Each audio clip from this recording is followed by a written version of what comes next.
大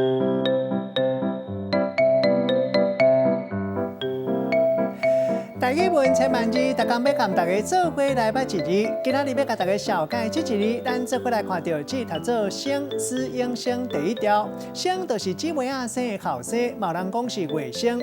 若是姊妹仔生的查某囝，人讲是外甥女。带大家做伙来小解两个词。头一个读做生婿，也就是姊妹仔查某囝嫁翁。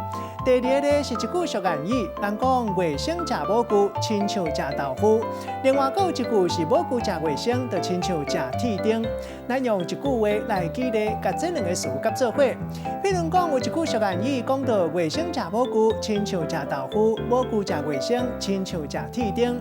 意思就是讲，外甥若是要骗母舅，这是真简单嘛，真事常的代志。要毋过，若是母舅要骗外甥，就妄想。无想到讲和生婿嘛是真久真够够。今仔日小解这一字读做生，提供予带来参考。